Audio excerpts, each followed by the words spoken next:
Class class voice clear है?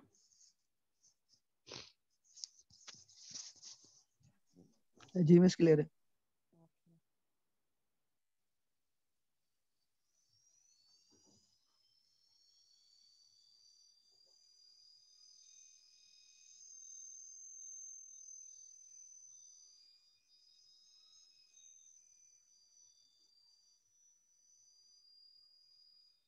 Okay, continue करते हैं। लास्ट टाइम हमने ओवरव्यू देखा था डॉट नेट फ्रेमवर्क, जिस फ्रेमवर्क में हमने काम करना है। अब आज हम सी शार्प लैंग्वेज का ओवरव्यू लेकर हम जो है स्टार्ट करते हैं। कि ऑब्जेक्ट ओरिएंटेड प्रोग्रामिंग यूजली होती है। ये जो बुक है ओप से रिलेटेड, तो मैंने आपके LMS का आइडिया अपलोड कर दिया। अगर नहीं की तो मैं इंशाल्लाह होपफुली आज अपलोड कर दूँगी।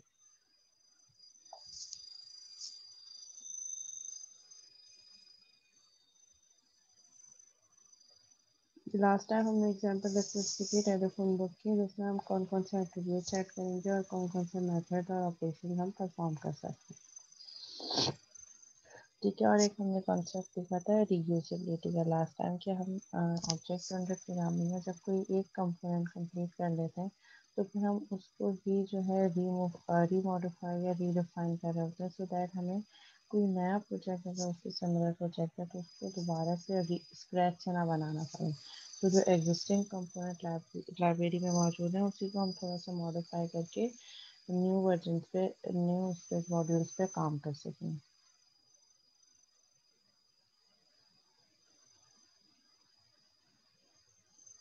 What is .NET Framework? A language independent platform for creating platform independent software. ठीक है, .NET एक ऐसा फ्रेमवर्क है जो लैंग्वेज इंडिपेंडेंट है। मीन्स जो भी लैंग्वेज को सपोर्ट कर रहा है, you can opt from any language which is supported by .NET framework. So it is language independent platform, जिसमें लैंग्वेज की आपको कोई डिपेंडेंसी नहीं है, आप किसी भी लैंग्वेज को चूज कर सकते हैं for creating platform independent software. ऐसे सॉफ्टवेयर डिज़ाइन कर सकते हैं आप .NET फ्रेमवर्क यूज़ करते हुए जो प्लेटफॉर्म इंडिपेंडेंट सॉफ्टवेयर। प्लेटफॉर्म में जो किसी न किसी प्लेटफॉर्म पे डिपेंडेंट ना हो। मीन्स आप ऐसी एप्लीकेशन बना सकते हैं which can run on Windows, Linux और any other platform as well. It was design and is maintained by Microsoft Corporation.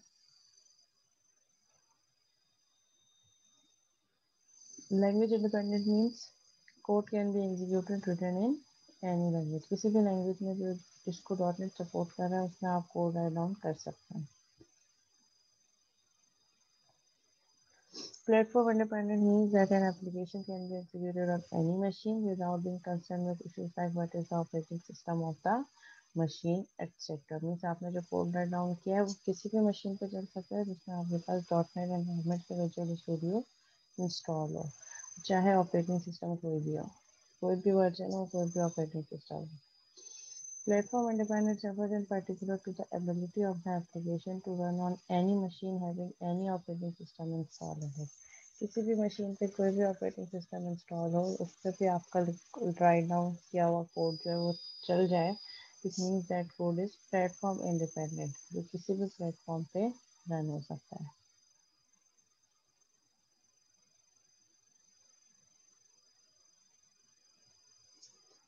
आवाज़ डिस्टर्ब हो रही है, मतलब आवाज़ क्लियर नहीं आ रही है। अब ठीक है आवाज़?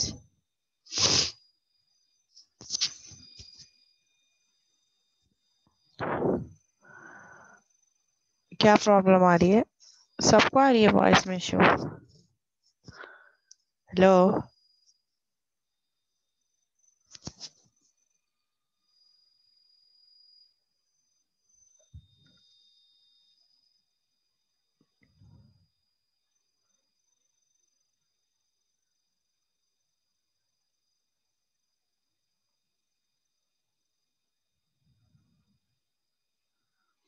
ओके, कंटिन्यू करते हैं।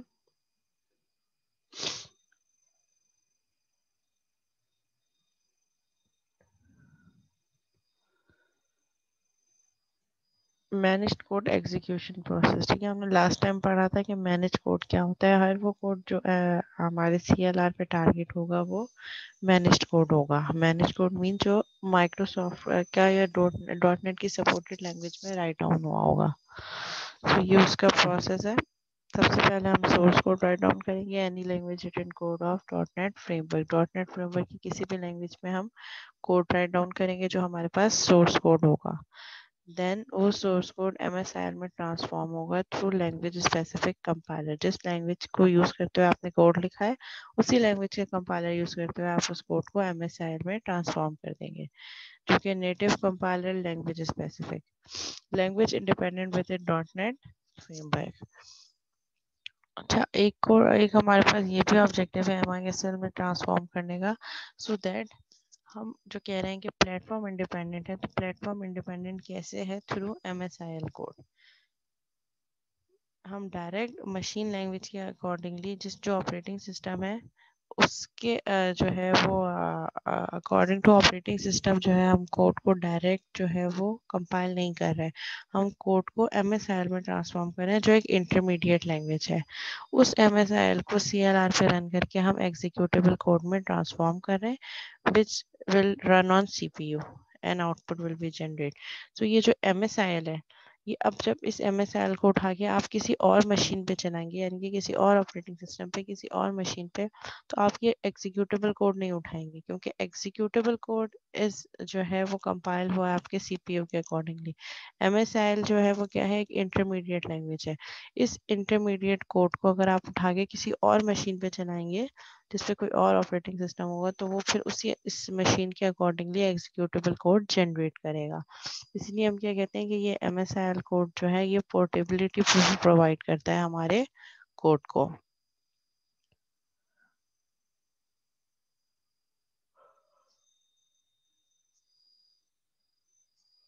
JIT एंड CLR ये हमने लास्ट क्लास में इसकी जो है फंक्शनैलिटी काफ़ी डिटेल में देखी थी, दोनों कंपोनेंट्स की। CLR जो है वो मेन कंपोनेंट है हमारे डॉट नेट या विजुअल स्टूडियो का, और जो JIT कंपाइलर है वो CLR का कंपोनेंट है, CLR का पार्ट है। जब प्रोग्राम एग्जीक्यूट हो रहा होता है तो वो जस्ट इन टाइम कंपाइलर के थ्रू CLR एग्जीक्यूट कर रहा होता है। The JIT compiler is part of the CLR. The CLR manage the execution of all .NET applications. आपकी जितनी भी .NET applications हैं उसकी execution को कौन manage कर रहा होता है? आपका CLR. In addition to JIT compilation at runtime, the CLR is also responsible for garbage collection, type safety and for exception handling. ये सारे points हमने लास्ट क्लास में बहुत डिटेल में डिस्कस किए थे। ठीक है, JIT compilation के साथ साथ जो है हमारा CLR जो है वो गार्बेज कलेक्शन भी कर रहा होता है। गार्बेज कलेक्शन क्या होती है? जो हमारे पास ऐसे ऑब्जेक्ट जो मेमोरी में स्टोर हैं बट काफ़ी टाइम से यूज़ नहीं हुए, जो यूजलेस हैं, उसको क्या करेगा? मेमोरी से ऑटोमेटिकली डिलीट कर देगा, सो दैट आपकी मेमोरी फ्री हो सके, सो दैट अपकमिंग जो न्यू ऑब्जेक्ट हैं वो उस पर स्टोर हो सके। टाइप सेफ्टी क्या है हमारे पास? कि जो डेटा टाइप हमने यूज़ की है उसी के अकॉर्डिंगली हम डेटा उसमें स्टोर कर रहे हैं या नहीं कर रहे हैं।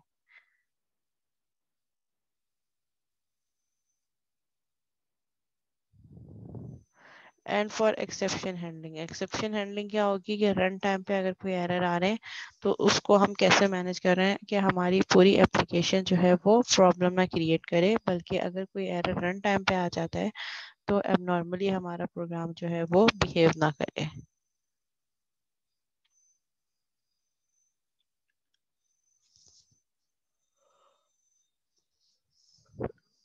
ठीक है, ये हमारे पास अब कुछ बेहतर हुई आवाज़?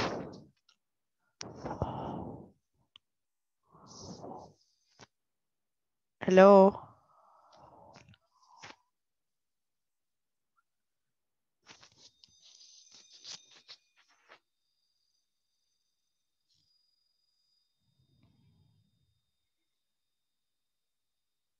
तो आतिम ऐसा हो सकता है कि ये जो है आपके इंटरनेट कनेक्शन में कुछ प्रॉब्लम हो मे बी, तभी आपको वॉइस का इशू हो रहा हो। बाकी स्टूडेंट्स को तो नहीं हो रहा?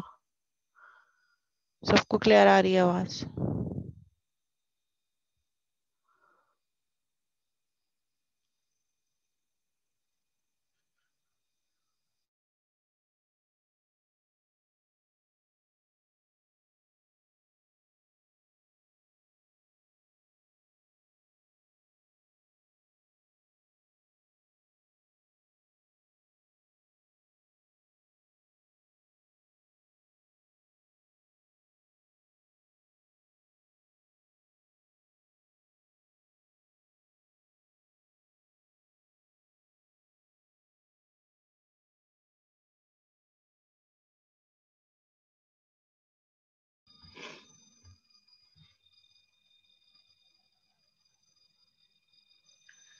ओके कंटिन्यू करते हैं।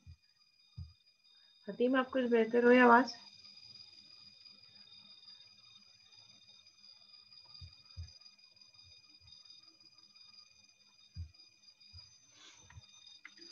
ठीक है, ये हमारे पास सारी लैंग्वेजेस हैं। सी शार्प कोड के लैंग्वेज में हमने कोड राइट डाउन किया है, वीपी में कोड राइट डाउन किया है, अनदर लैंग्वेजेस है जिसमें हमने कोड राइट डाउन किया है। फिर उसके बाद हम क्या करेंगे, हर लैंग्वेज का अपना अलग अलग कंपाइलर है या पार्ट वन है हमारा जो प्रोसेसिंग हो रही है। कोई भी लैंग्वेज में हमने कोड राइट डाउन किया, हर लैंग्वेज का स्पेसिफिक कंपाइलर होगा। सी शार्प के लिए सी शार्प का कंपाइलर होगा, वीबी के लिए वीबी का कंपाइलर होगा, और अदर लैंग्वेज के लिए दूसरी अगर कोई लैंग्वेज है तो उसका एक अपना जो है वो कोड होगा, कंपाइलर होगा। हर कंपाइलर, हर लैंग्वेज में राइट डाउन हुआ हुआ कोड उसके स्पेसिफिक कंपाइलर में कंपाइल होके MSIL कोड में ट्रांसफॉर्म हो जाएगा। देन अब ये क्या है, ये बता रहा है कि किस तरीके से आपका कोड लैंग्वेज इंडिपेंडेंट है। ये काम आपने एक मशीन में किया है, ठीक है, किसी एक सिस्टम में बैठ के जिसमें ऑपरेटिंग सिस्टम इंस्टॉल है, उसमें विजुअल स्टूडियो इंस्टॉल करके आपने किसी भी लैंग्वेज में उसके स्पेसिफिक कंपाइलर यूज करते हो उसको IL में इंटरमीडिएट लैंग्वेज में ट्रांसफॉर्म कर दिया। अब वो IL कोड, वही जो इंटरमीडिएट लैंग्वेज का कोड है, वो आपने विंडोज में लेट से ऑपरेटिंग सिस्टम विंडोज है जिसमें CLR इंस्टॉल है, CLR इंस्टॉल है मीन्स विजुअल स्टूडियो इंस्टॉल है, उस पर CLR पे आपने वो IL कोड चला दिया तो वो फिर विंडोज के अकॉर्डिंगली उसको मशीन कोड में ट्रांसफॉर्म करेगा। और वही इंटरमीडिएट लैंग्वेज लेट से आपके पास मोबाइल प्लेटफॉर्म है, उसमें आपने विजुअल स्टूडियो इंस्टॉल करके CLR पे चलाया है, तो उसका CLR क्या करेगा, मोबाइल वर्जन के अकॉर्डिंगली जो मोबाइल का ऑपरेटिंग सिस्टम होगा उसका जो है वो मशीन कोड जनरेट करेगा। सो इट मीन्स कि जो IL जनरेट हुआ है ऊपर वाले इसमें, ये IL क्या है, पोर्टेबल कोड है। जिस भी लैंग्वेज, जिस भी मशीन पे आप रन करेंगे जिस पे CLR है, वो उस मशीन के अकॉर्डिंगली उसको मशीन कोड में ट्रांसफॉर्म कर देगा। So that is we can achieve platform independence using this IL code.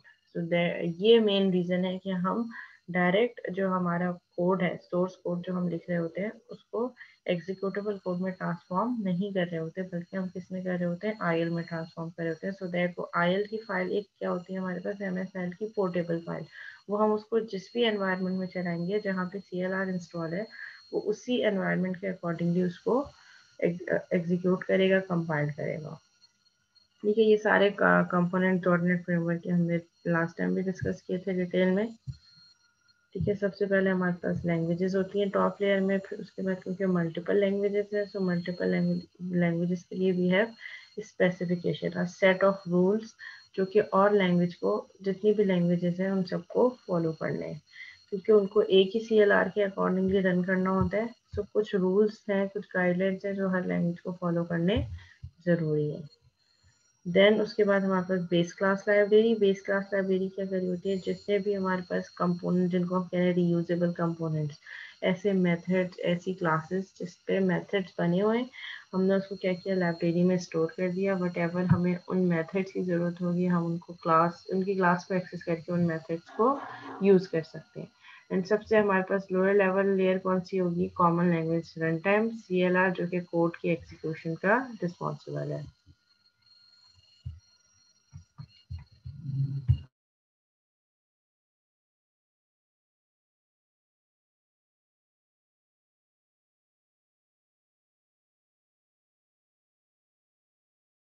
अच्छा, अगर हम लैंग्वेजेस की बात करें कि कौन कौन सी लैंग्वेजेस हैं जो जिनको हमारा विजुअल स्टूडियो सपोर्ट कर रहा है, तो हमारे पास कॉमन लैंग्वेज इंफ्रास्ट्रक्चर यूज होता है। Any language that conforms to the common language infrastructure, CLI specification of the dot net. ये डॉट नेट की जितनी भी लैंग्वेज हैं जो CLI को फॉलो कर रही हैं, वो आपके डॉट नेट पे रन हो सकती हैं। Following are some dot net languages, Visual Basic, C sharp, C++ भी आप यूज कर सकते हैं विजुअल स्टूडियो के अंदर, C++ का CLI वर्जन। देन हमारे पास J शार्प भी यूज कर सकते हैं, A शार्प, L शार्प, ये डिफरेंट लैंग्वेजेस हैं। ठीक है, जो ज्यादा मोस्ट कॉमनली यूज हो रही होती है visual basic, C sharp and C++। Types of software that can be created with .NET. Framework, dot net framework से हम किस टाइप के सॉफ्टवेयर क्रिएट कर सकते हैं? Desktop based application, web based application and service based backend. Desktop based application में हमारे पास विन फॉर्म्स हो सकते हैं, Word, Excel, Dropbox, desktop user interface based application हम डिजाइन कर सकते हैं। उन्होंने एग्जांपल दी है कि विंडोज फॉर्म यूज करते हुए we can generate software like Word, MS Word, Excel, Dropbox और कोई भी डेस्कटॉप बेस्ड यूजर इंटरफेस, कोई भी management system sort of application we can design using Windows form. Web based application, ASP.NET use करते हुए हम वेब बेस्ड एप्लीकेशन डिजाइन कर सकते हैं, जिसमें फेसबुक, यूट्यूब, ड्रॉपबॉक्स या कोई भी web user interface like websites वगैरह जो होती है, वेबसाइट डेवलपमेंट, वो हम वेब बेस्ड एप्लीकेशन ASP.NET के थ्रू कर सकते हैं। एंड सर्विस बेस्ड बैकएंड्स क्या होंगे हमारे पास? ये थर्ड टाइप कैटेगरी है जो हम जिस पे काम कर सकते हैं। WCF सर्विसेज, माइक्रोसॉफ्ट के प्रोवाइडेड सर्विसेज यूज करते हुए we can generate WhatsApp backend. WhatsApp का बैकएंड पे प्रोसीजर कैसे चल रहा है? Skype backend, Dropbox backend, like जो एक्चुअल एप्लीकेशन के बैकएंड पे जो एप्लीकेशन चल रही होती हैं वो एप्लीकेशन पे हम डिजाइन कर सकते हैं लाइक सर्विसेज। जैसे सर्विसेज चल रही हैं बैकएंड पे, तो वो भी हम जनरेट कर सकते हैं। इस कोर्स में जो हमारा ऑब्जेक्टिव होगा वो हम डेस्कटॉप बेस्ड एप्लीकेशन को हिट करेंगे, और जो आपका प्रोजेक्ट होगा, कोर्स प्रोजेक्ट, वो भी डेस्कटॉप बेस्ड एप्लीकेशन ही होगा। Either it can be student management system, it can be library management system, but Windows form use करते हुए हम कोई भी मैनेजमेंट सिस्टम बनाएंगे जो कि एक डेस्कटॉप बेस्ड एप्लीकेशन होगी। डॉट नेट आईडीज क्या है? डॉट नेट बेसिकली एक आईडी है। ID integrated development environment. Integrated development environment हम ऐसे उसको कह रहे होते हैं प्लेटफॉर्म को जो हमें फंक्शनैलिटी दे, जहाँ एक ही यूजर इंटरफेस से एक ही प्लेटफॉर्म पे रहते हुए हम अपना कोड राइट डाउन भी करें, हम वहीं से अपना कोड कंपाइल भी करें, वहीं से रन भी करें। डेटाबेस कनेक्टिविटी करनी है वो भी वहीं से करें, हमें अलग अलग स्क्रीन्स नहीं ओपन करनी पड़े। एक सिंपल प्लेटफॉर्म के अंदर we can perform multiple task. Some IDEs जो हमारे पास डॉट नेट में इन्वॉल्व है वो कौन कौन सी हैं? Visual Studio, Visual Web Developer, Visual Basic and Visual C sharp. Visual C sharp, Visual Basic के अपने अपने जो है वो आईडीज भी हैं। ये वाला चार्ट भी हमने लास्ट क्लास में डिस्कस किया था। डिफरेंट लैंग्वेजेस, हर लैंग्वेज के लिए कुछ सेट ऑफ रूल जो सब लैंग्वेजेस को सपोर्ट करने। देन उसके बाद फिर हमारे पास टाइप ऑफ एप्लीकेशन, किस टाइप की एप्लीकेशन हम बना सकते हैं। ASP.NET for web, WPF for desktop, WCF for different services, backend services. उसके बाद फिर हमारे पास लेयर होगी डेटा की लेयर, डेटाबेसेस एंड XML, कि हम किस तरीके से डेटाबेस और XML जो है वो कर सकते हैं। जी बिल्कुल, हम सी शार्प पे काम करेंगे। Base class library, base class library भी थोड़ी देर पहले मैंने आपको बताया कि रीयूजेबल कंपोनेंट एंड सबसे लोअर पे common language run time CLR।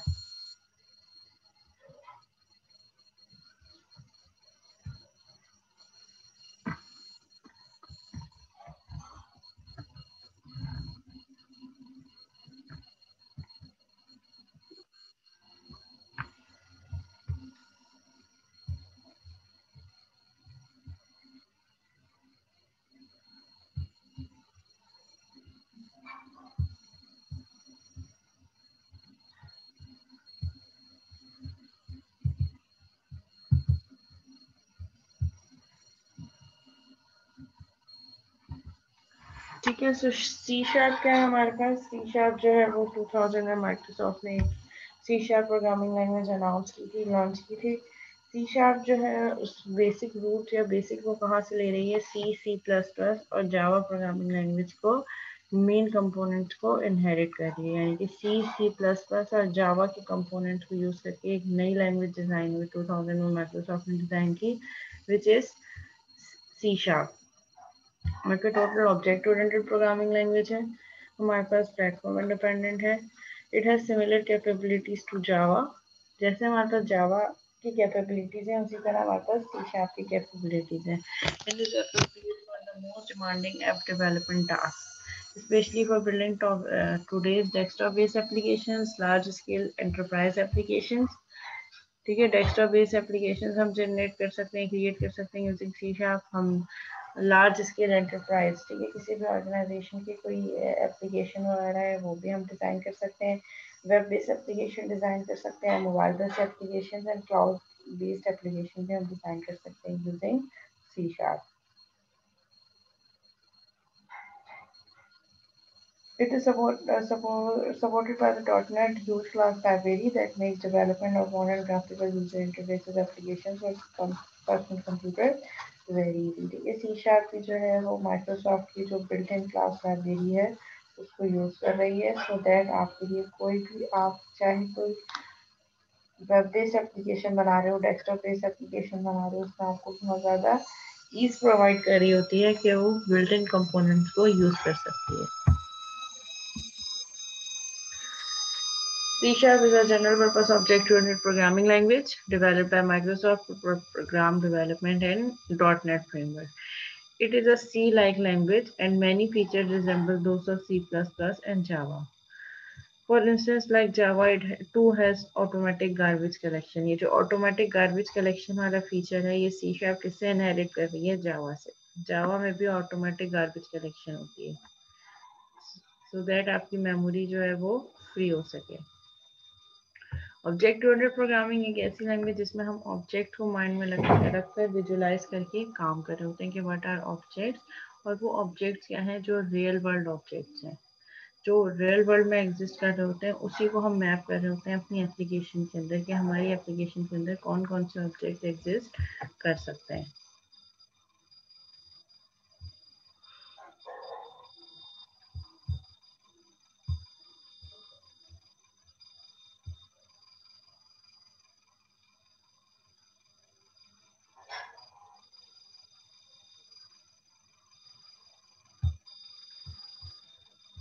In OOP, the data is grouped together with the methods that operate on it। अच्छा, जब हम OOP पे बात कर रहे होते हैं तो हम दो चीज़ों पे फोकस कर रहे होते हैं। एक तो जो data which can be stored, और वो डेटा क्या हो सकता है हमारे पास, जो भी ऑब्जेक्ट की हम बात कर रहे हैं उन ऑब्जेक्ट की क्या कैरेक्टरिस्टिक्स है, मीन वो किस टाइप का डेटा स्टोर कर रहा है, ये हमारे पास क्या हो जाएगा, ये हमारे पास हो जाएगा डेटा। और उस डेटा पे हम या उस ऑब्जेक्ट पे जो जो ऑपरेशन परफॉर्म हो सकते हैं उनको हम यूटिलाइज कर सकते हैं यूजिंग मेथड्स।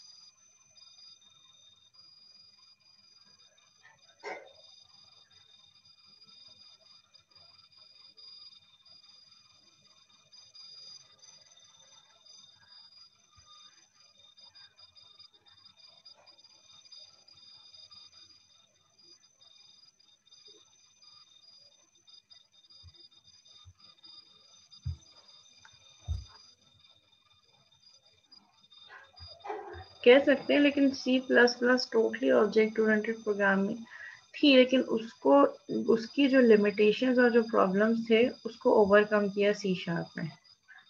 अच्छा, फरजान को क्या क्वेश्चन है, can we also write Android application through C#? हाँ, आप बिल्कुल एंड्रॉयड एप्लीकेशन लिख सकते हैं थ्रू मोबाइल डेवलपमेंट वाला मॉड्यूल आप सिलेक्ट करेंगे C# में, और वो आपकी एक नेटिव ऐप होगी। नेटिव मीन्स कि उस ऑपरेटिंग सिस्टम की अपनी ऐप नहीं होगी, वो उस एनवायरनमेंट पे चलेगी जिस मोबाइल के लिए आपने उस एप्लीकेशन को राइट डाउन किया है।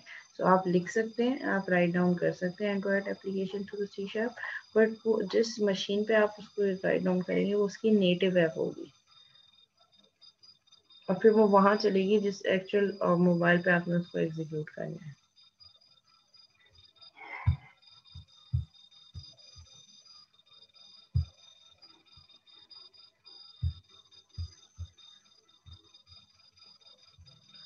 ओके क्लास, और कोई क्वेरी तो नहीं है यहाँ तक, जो लास्ट टाइम एग्जाम्पल डिस्कस की थी।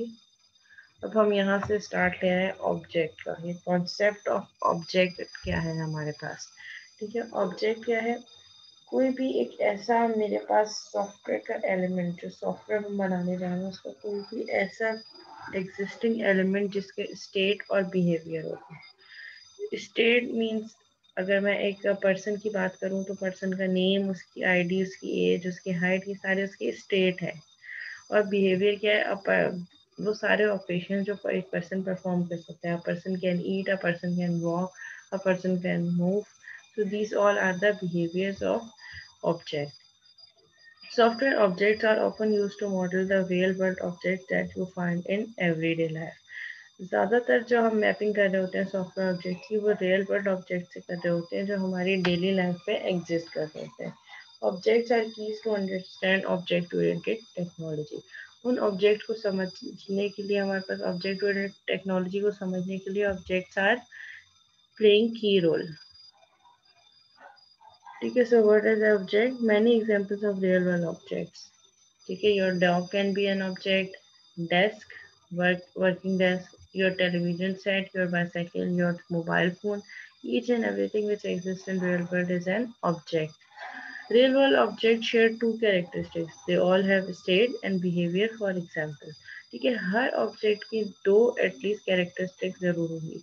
एक उसका स्टेट और एक उसका बिहेवियर. हम भी जो ऑब्जेक्ट ओरिएंटेड प्रोग्रामिंग में काम कर रहे हैं इसमें भी हम दो ही चीज़ें यूज़ करेंगे.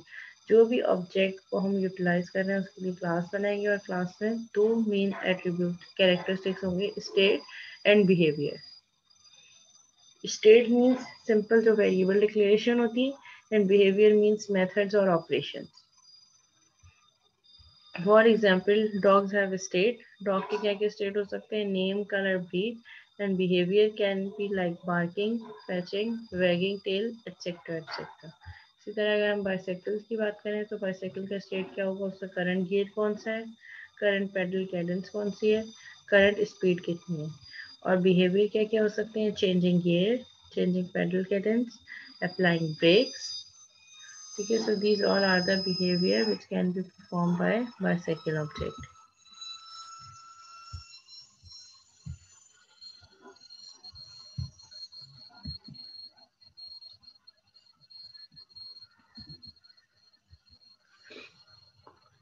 Bundling code into individual software object provides a number of benefits. जब हम देखेंगे, जब हम object oriented programming में काम कर रहे हैं तो हमारे पास कुछ different objectives हैं which can be provided, and these objectives are modularity, information hiding, code reuse, pluggability and debugging ease. ठीक है. अब इसको हम देखते हैं. Modularity क्या है? The source code for an object can be written and maintained independently of the source code for another object. ठीक है. हम हर ऑब्जेक्ट की अलग अलग मैपिंग कर रहे हैं. अगर हमारे पास दो अलग अलग ऑब्जेक्ट्स हैं, दो डिफरेंट ऑब्जेक्ट्स हैं, तो उनके लिए जो कोड हम राइट डाउन करेंगे वो इंडिपेंडेंट कोड होगा. सो दैट अगर मैं एक ऑब्जेक्ट का कोड चेंज करूँ तो उसका इफेक्ट दूसरे इंडिपेंडेंट ऑब्जेक्ट पे ना जाए. बाय यूजिंग, कैसे कर रहे होंगे हम? अलग अलग क्लासेस के थ्रू. तो ये मॉड्यूलरिटी है. हर ऑब्जेक्ट का काम अलग अलग जो है वो उस पर हम क्लासेस में स्टोर करें सो दैट चीज़ें मिक्सअप ना हो, कंफ्यूजन ना हो, इंडिविजुअल ऑब्जेक्ट्स रहे. Next one is information hiding. By interacting only with objects method, the detail of its internal implementation remain hidden from the outside world. अच्छा, अब हम जब क्लास की बात कर रहे हैं तो हम क्लास में जैसे दो कैरेक्टरिस्टिक्स हमने रखे हैं, एट्रीब्यूट्स, नेम, इसकी वेरिएबल डिक्लेरेशन, सारी चीज़ें, और सेकंड मेथड्स. अच्छा, अब वो क्या कह रहे हैं कि हम इंफॉर्मेशन को कैसे हाइड करें कि जब हम कोई ऑब्जेक्ट क्रिएट करें तो ऑब्जेक्ट के स्टेट को चेंज करने के लिए we can use only method. हम उस क्लास के सिर्फ मेथड यूज कर सकें सो दैट जो इंटरनल कैरेक्टरिस्टिक या जो इंटरनल इम्प्लीमेंटेशन है वो आउटसाइड द वर्ल्ड से हिडन रहे. मीन्स हम इंटरेक्ट कैसे कर रहे हैं? हमने क्लास बनाई, क्लास के अंदर डिफरेंट स्टेट्स बनाए और हमने मेथड बना दिए. अब मैं जब कोई ऑब्जेक्ट बना रही हूँ और उस ऑब्जेक्ट के लिए मैंने किसी एक पर्टिकुलर स्टेट को चेंज करना है, तो मैं उस पूरे क्लास के इंटरनल स्ट्रक्चर को चेंज किए बगैर मैं सिर्फ वो मेथड यूज करूँ और वो मेथड उस ऑब्जेक्ट के लिए उस स्टेट को चेंज कर दे सो दैट जो इंटरनल कैरेक्टरिस्टिक है वो यूजर से हाइड रहे या आउटसाइड वर्ल्ड से हाइड रहे. वो जब हम कोड करेंगे तो ये हमें समझ आएगा कि किस तरीके से हम ये चीज़ अचीव कर सकते हैं. Code reuse. If an object already exist, अगर एक ऑब्जेक्ट ऑलरेडी एग्जिस्ट कर रहा है किसी और सॉफ्टवेयर डेवलपर या किसी और सॉफ्टवेयर के लिए हमने उसको राइट डाउन किया है, तो आप उसको इस प्रोग्राम में भी इम्प्लीमेंट कर सकते हैं. This allows the specialist to implement test debug complex task specific object. Let's say अभी हमने एक एग्जांपल देखी थी टेलीफोन बुक वाली, उसमें हमारे पास एक ऑब्जेक्ट है पर्सन का, ठीक है, उसके ऑब्जेक्ट कहते हैं पर्सन नेम, टेलीफोन नंबर, उसका एड्रेस, ठीक है। अब लेट्स से मैं एक और एप्लीकेशन बनाने जा रही हूँ, हॉस्पिटल मैनेजमेंट सिस्टम, उसमें भी मुझे पर्सन की रिक्वायरमेंट होगी, तो वही ऑब्जेक्ट जो मैंने टेलीफोन बुक में बनाया था, उसी को कंपोनेंट को मैं अपने हॉस्पिटल मैनेजमेंट सिस्टम में रीयूज कर सकती हूँ। और फर्दर अगर मुझे कुछ और चीज़ें ऐड ऑन करनी है तो उसकी क्लास को मैं कुछ चीज़ें और उसमें स्टेट और बिहेवियर मैं ऐड कर सकती हूँ विथ सम बेसिक मॉडिफिकेशन। तो सारी चीज़ें यानी कि मुझे पूरी क्लास दोबारा से नहीं लिखनी पड़ेगी, वो जो उसका टेलीफोन बुक में क्लास राइट डाउन की थी उसको ही हम इसमें एज अ कंपोनेंट यूज कर सकते हैं। So that is code reusability. Pluggability and debugging ease. If a particular object turns out to be problematic, you can simply remove it from your application and plug in a different object as its replacement. No need to remove the entire system. वो कह रहे हैं कि अगर आपने system design कर लिया और उसमें कोई एक ऑब्जेक्ट प्रॉब्लम क्रिएट कर रहा है, तो आप उस प्रॉब्लमेटिक ऑब्जेक्ट को किसी भी टाइम पे रिमूव कर सकते हैं और एक नया ऑब्जेक्ट उसके प्लेस में जो है वो as a replacement add on कर सकते हैं। आपको पूरा सिस्टम जो है वो रिमूव करने की जरूरत नहीं है। अच्छा, अब ये कॉन्सेप्ट थोड़ा सा जरूरी है, ठीक है। अगर आपको ये कॉन्सेप्ट समझ में आ गया तो फिर कोडिंग करना और ज्यादा आसान हो जाएगी। अभी तक हम बात करते आ रहे थे ऑब्जेक्ट्स की,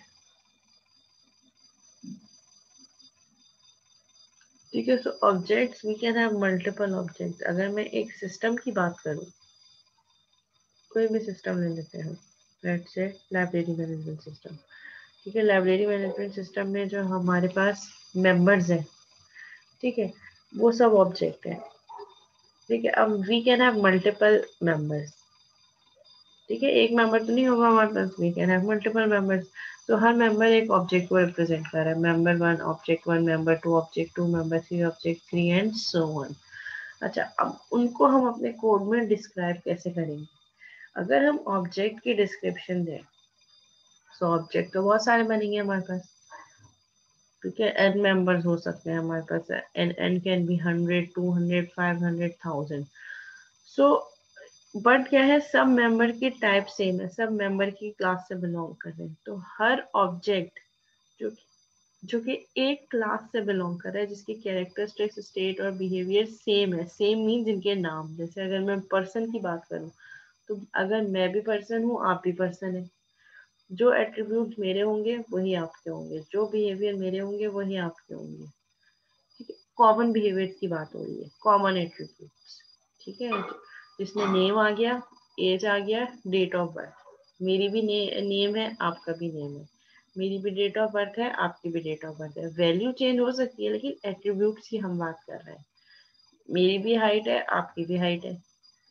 इसी तरह अगर हम एम्प्लॉय की बात करें या स्टूडेंट्स की बात करें, तो तमाम स्टूडेंट्स के एट्रीब्यूट कॉमन होंगे। हर स्टूडेंट का नेम होगा, उसकी स्टूडेंट आईडी होगी, उसका डिग्री प्रोग्राम क्या है, उसकी सीजीपीए क्या है, ये चारों एट्रीब्यूट पे ऑलमोस्ट सब स्टूडेंट्स के जो है वो होंगे, एटलीस्ट कॉमन बिहेवियर है। हर उसकी वैल्यू चेंज हो सकती है but these are the common behaviour, ठीक है। अगर हम एम्प्लॉय के ऑब्जेक्ट की बात करें, तो एम्प्लॉय के लिए एम्प्लॉय का नेम, एम्प्लॉय की आईडी, उसकी जो है वो स्टार्टिंग डेट, ज्वाइनिंग डेट कि उसने कब से ज्वाइन किया है, उसका एक्सपीरियंस। तो ये कुछ एट्रीब्यूट्स होंगे जो हर हमारे एम्प्लॉय के लिए कॉमन होंगे। सो जो कॉमन एट्रीब्यूट्स और कॉमन मेथड्स हैं सेम ऑब्जेक्ट के लिए, उसके लिए हम क्या यूज कर सकते हैं? We can use a concept of class.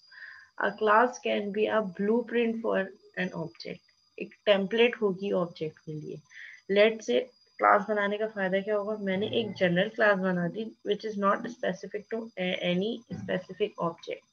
मैंने सिंपल एक क्लास बना दी पर्सन की, उसके सारे पॉसिबल जो कॉमन एट्रीब्यूट हैं जो पर्सन के, तमाम पर्सन के हो सकते हैं, वो मैंने वहाँ लिस्ट डाउन कर दिए। इसी तरह जो बिहेवियर्स हैं जो कॉमन है वो मैंने लिस्ट डाउन कर दिए।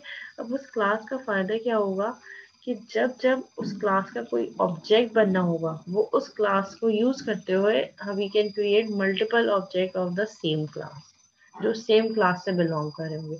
और हर ऑब्जेक्ट मेमोरी पे अलग अलग स्पेस पे जाके स्टोर होगा।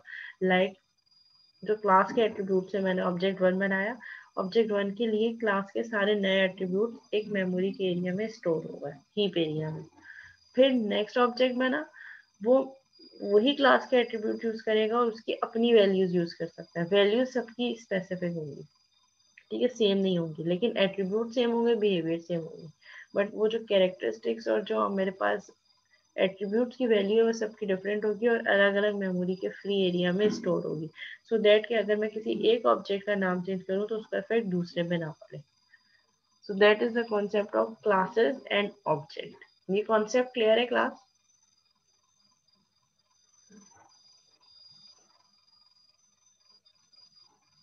पहले हम क्लास बनाएंगे, क्लास इटसेल्फ मेमोरी में कोई स्पेस नहीं ले रही होगी, लेकिन जब हम उस क्लास से रिलेटेड ऑब्जेक्ट क्रिएट करना शुरू करेंगे वो ऑब्जेक्ट मेमोरी में जाके स्टोर हो रहे होंगे। So that is the concept of class and object. In the real world, many individual objects are of the same kind. ठीक है, अब वो ये चीज बता रहे हैं कि आपके पास बहुत सारे ऑब्जेक्ट ऐसे हैं जिन सेम काइंड के हैं। Like there may be thousands of bicycles in existence, all of the same make and model.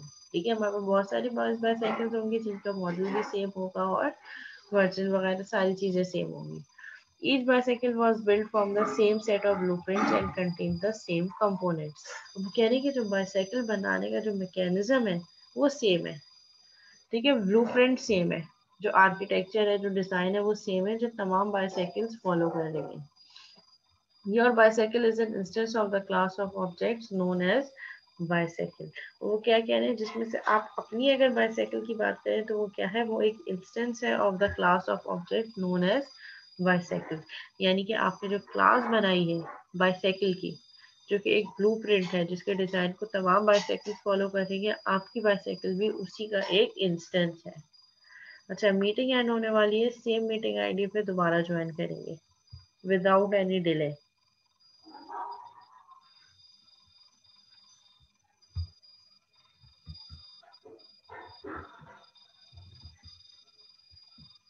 ठीक है, इस वाली जो है स्लाइड से हम कंटिन्यू करेंगे।